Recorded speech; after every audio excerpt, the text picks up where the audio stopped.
Olá, galerinha, tudo bem com vocês? Novamente, o nosso vídeo agora vai ser o vídeo de revisão dos capítulos 10, 11 e 12.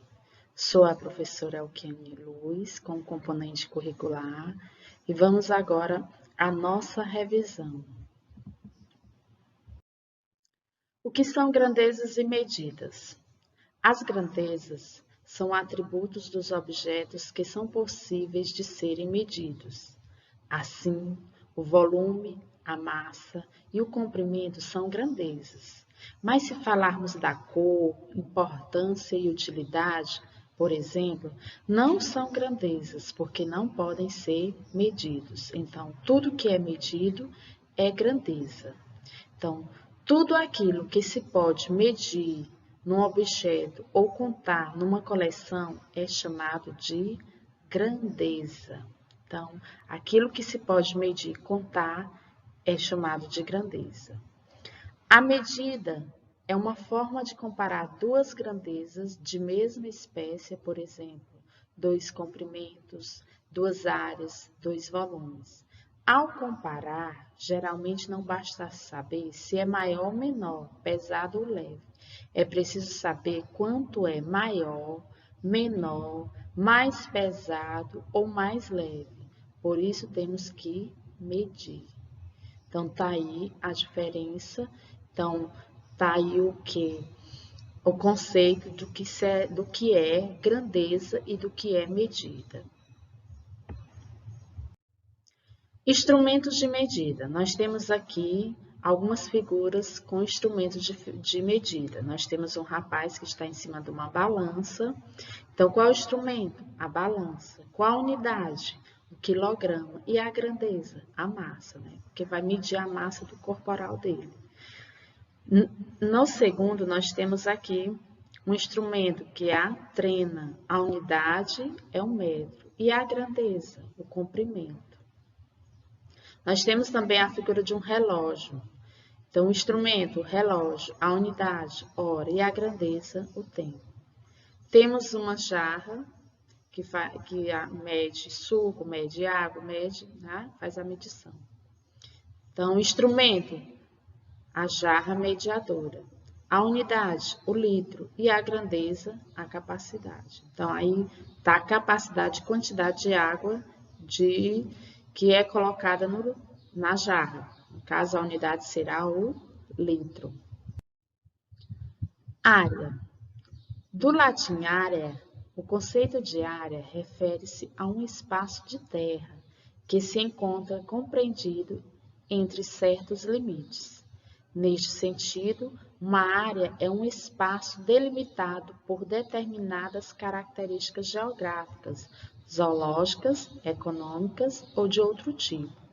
O termo área também é usado como sinônimo de campo de medida em que um campo de ação ou de um estado. Nós temos aqui, então, a área de uma terra, né, que você vai fazer a medição, né, o que se encontra compreendido entre certos limites, né, da área. Então, a unidade padrão de medida de área é o metro quadrado. Então, nós temos aqui as transformações de quilômetro para milímetro e de milímetro para quilômetros quadrados. Quando você vai transformar de quilômetro quadrado para hectômetro quadrado, decâmetro quadrado, metro quadrado, decímetro quadrado, centímetro quadrado e milímetros quadrados, vocês estão vendo aqui que está o quê? Há uma multiplicação por 100. Então, nós vamos multiplicar quando a gente vai transformar de quilômetros para milímetro. Então, até você vai fazendo a multiplicação. Já a transformação de milímetro para quilômetro, está aqui as setinhas identificando o quê? Que há uma divisão por 100. Então, quando eu transformo de quilômetro para hectômetro, assim, ó, está mostrando aqui a seta, eu faço o que? A multiplicação por 100.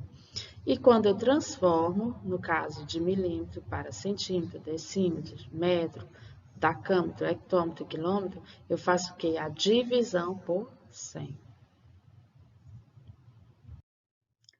Retângulo. A área do retângulo é o quê? É o produto da medida de sua base pela medida de sua altura. Então, nós temos aqui uma figura de o quê? De um retângulo, onde eu vou fazer, para mim calcular essa área de um retângulo, eu tenho que multiplicar a base, vezes a altura. E o perímetro é dado pela soma das medidas dos lados. Se eu tiver a medida do lado da base e a da altura, é só somar os 4 lados, né? Porque é um retângulo. Retângulo é o quê? Eu tenho dois lados iguais, né? Então, aqui o valor da base aqui será também da base em cima. A altura aqui do outro lado. Então, eu vou somar todos os lados. Isso é chamado de perímetro. Quadrado. A área do quadrado é o produto da medida da base pela medida da altura. Como a base e a altura têm medidas iguais, então podemos definir como o quadrado da medida do lado. Então, lado vezes lado, que a área é igual lado vezes lado, a área é igual a L ao quadrado. Então, por que que L ao quadrado? Porque seu expoente é 1. Então, bases iguais, somos o expoente. 1 mais 1, 2. Então, a área é igual a L ao quadrado. E o perímetro do quadrado é somar os 4 lados. P é igual a 4 vezes L. O triângulo. A área do triângulo é igual a metade do produto da base pela medida da altura. Então, o perímetro é a soma das medidas dos seus lados. Também aqui vai somar os seus lados. Então, como é que eu vou calcular a área de um triângulo? Base vezes altura dividido por 2. Tá aqui a fórmula. É importante que vocês aprendam essas fórmulas. Vocês já têm o conhecimento do que é um triângulo, do que é um quadrado, do que é para poder encontrar a área. Então, se eu encontrar, pedir, no caso, se eu na questão vier pedindo para você calcular a área de um triângulo, então você já tem que ter em mente como é a fórmula. A área é igual a base vezes a altura dividido por 2. O losango. A área do losango é igual a metade do produto das medidas das diagonais. Nós temos a diagonal maior e a diagonal menor. Então, a área é igual a diagonal vezes a diagonal maior vezes a diagonal menor dividido por 2. E o perímetro é a soma das medidas dos seus lados. Então, você vai encontrando o valor de cada lado. Então, é só somar todos os lados. O paralelograma. A área do paralelograma é igual ao quê? Ao produto da medida da base pela medida da altura. Então, nós temos aqui a área, que é igual a base vezes a altura. E o perímetro representa a soma das medidas dos lados. Então, o perímetro é quando você vai somar todos os seus lados da figura. Então, a área do paralelograma é igual a base vezes a altura. Temos aqui o trapézio, que indica o quê? A área do trapézio é igual a metade do produto da soma das medidas das bases pela medida da altura. Então, nós temos aqui a base maior, a base menor e a altura. Então, eu vou somar aqui as duas bases, a base maior mais a base menor, e multiplicar pela altura e fazer a divisão por 2. Então, está aqui a fórmula do trapézio. E o perímetro representa também a soma das medidas dos seus lados. Então, se eu tiver as medidas dos lados, é só somar, é só fazer o perímetro, a soma de todos os lados. Volumes de sólido geométrico. O volume de um sólido é a quantidade de espaço que esse sólido ocupa. A unidade fundamental do volume chama-se metro cúbico. O metro cúbico é medida correspondente ao espaço ocupado por um cubo com 1 metro de aresta. Então, nesse cálculo, temos que ressaltar as 3 dimensões de sólido observando seu formato. Então, aqui vamos ver um exemplo. Qual é o volume de um reservatório de água com forma de um bloco retangular com dimensões de 8 metros, 5 metros e 3 metros? A fórmula para se encontrar a forma do volume de um sólido geométrico, no caso está aqui a representação da figura, então você vai encontrar quem? A vezes B vezes C. Então, o volume é igual. Quem são as dimensões? 8, 5 e 3. Então, as dimensões 8, só é multiplicar. 8 vezes 5 vezes 3. Volume é igual a 120 metros cúbicos. Nós temos aqui as representações onde se encontram os valores das dimensões A, B e C. Circunferência e círculo. Nós temos aqui a representação da circunferência e do que é o círculo. A circunferência é a linha curva, fechada com todos os pontos na mesma distância de um ponto interior, chamado-se de centro. O centro está aqui, a representação do centro. Então, aqui é o centro. Então, ele diz que é o quê? É uma linha curva fechada com todos os pontos. Aqui, cada um tem um pontinho. Então, com todos os pontos, a mesma distância de um ponto interior, chamado-se centro. E o círculo é o espaço limitado pela circunferência. Está aqui bem explicado direitinho a forma do desenho do que é uma circunferência e de que é um círculo. O círculo é o espaço limitado. É isso aqui, o espaço limitado, todinho, o espaço limitado da circunferência. Linha poligonal é uma figura plana formada por segmentos de reta consecutivos e não colineares, 2 a 2. Uma linha poligonal pode ser classificada como aberta ou fechada, simples ou não simples. Então, é uma figura plana formada por segmentos de reta consecutivos e não colineares, 2 a 2. Então, nós temos aqui a linha poligonal aberta, fechada, simples. Simples por quê? Porque não se cruzam. Não simples, porque os segmentos se cruzam. Então, polígono é o quê? É uma linha poligonal fechada, simples. Ela é fechada, a linha poligonal, e simples, por quê? Porque elas não se cruzam. Então, o conceito de polígono é uma linha poligonal fechada, simples. Os elementos do polígono. Nós temos a figura de um quadrado, onde nós temos os pontos A, B, C e D. Então, ele diz aqui, os pontos A, B, C e D são os vértices. Então, esse pontinho aqui é um vértice, que é o vértice A, o vértice B, o vértice C e o vértice D. Quem são os segmentos? Os segmentos é uma parte da reta. Então, eu pego o quê? A até B é um segmento. De B até C é outro segmento. De C até D também é outro segmento. E de D até A também é um segmento. Aqui é um polígono. Por quê? Porque é formado por linhas que não se cruzam e é fechada. Nós temos o quê? De A até C, temos a diagonal. E de B até D, temos outra diagonal. E quem são os ângulos internos? São o quê? Os ângulos internos A, B, C e D são os ângulos internos.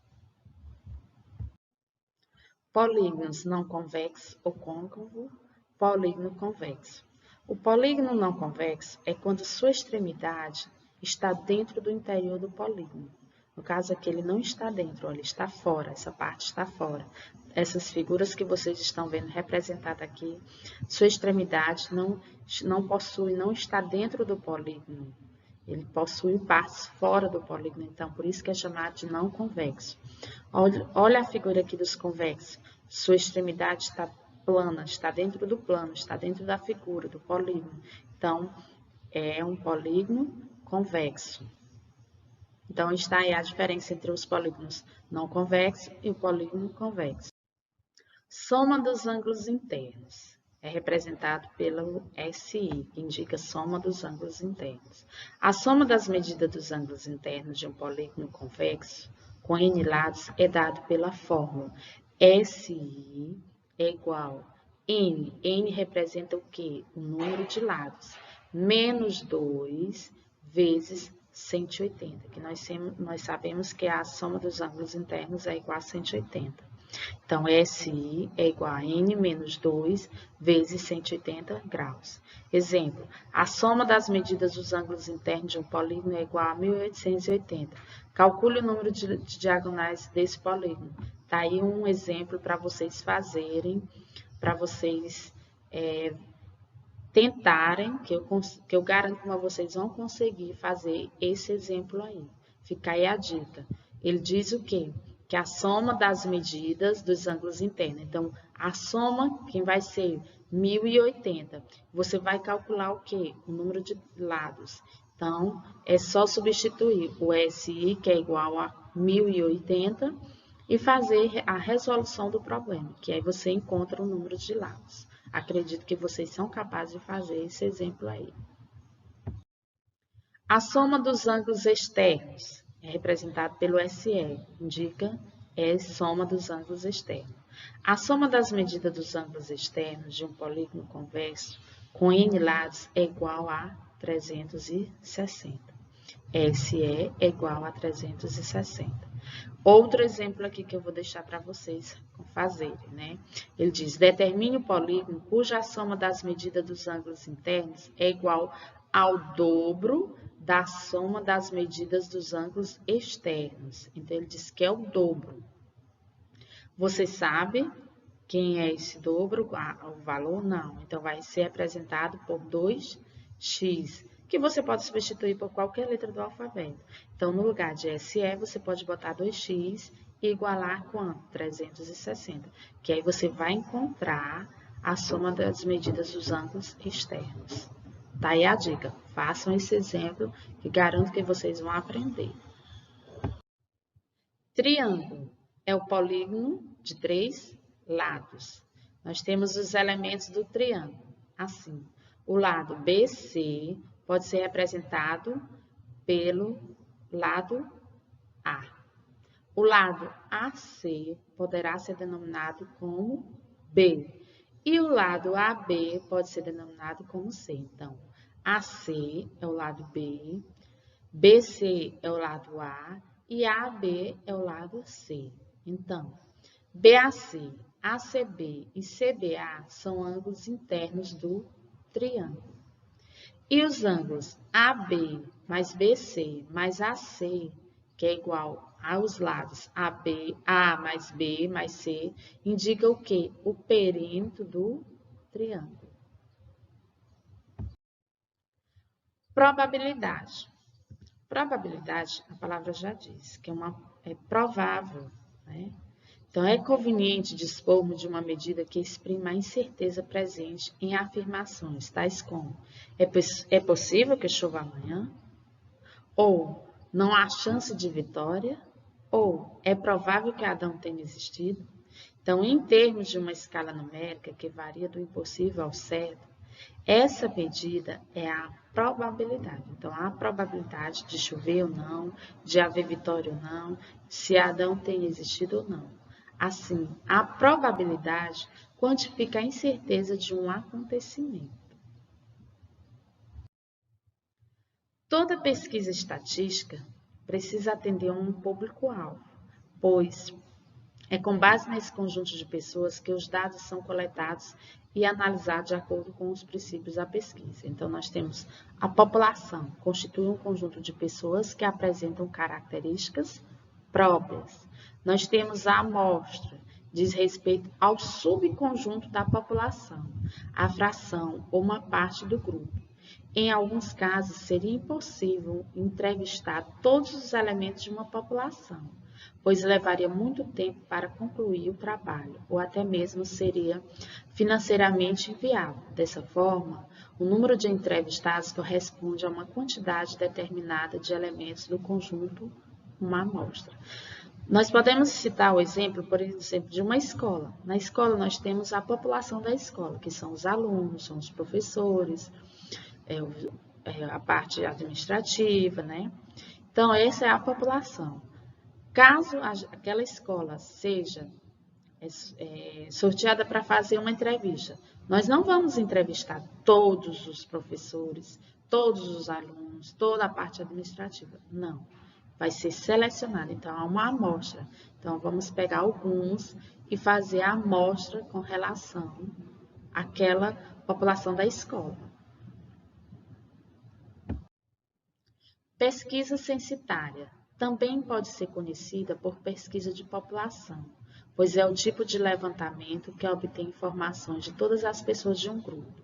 Para esse tipo de pesquisa, é necessário coletar os dados de 100% dos participantes. Trata-se de um grupo pequeno, por exemplo, os jogadores de um time de futebol ou os alunos do 7º ano de determinada escola. Esse tipo de pesquisa se mostra muito efetivo. Temos a pesquisa por amostra também, que para esse tipo de pesquisa escolhe-se aleatoriamente algumas pessoas do grupo e os dados coletados passam a representar o grupo como um todo, mesmo sabendo que nem todos compartilham da mesma escolha. Exemplo, as pesquisas por amostra são as pesquisas eleitorais e pesquisas de satisfação. Gráficos são recursos utilizados para a leitura de informações sobre aspectos e processos naturais, sociais e econômicos.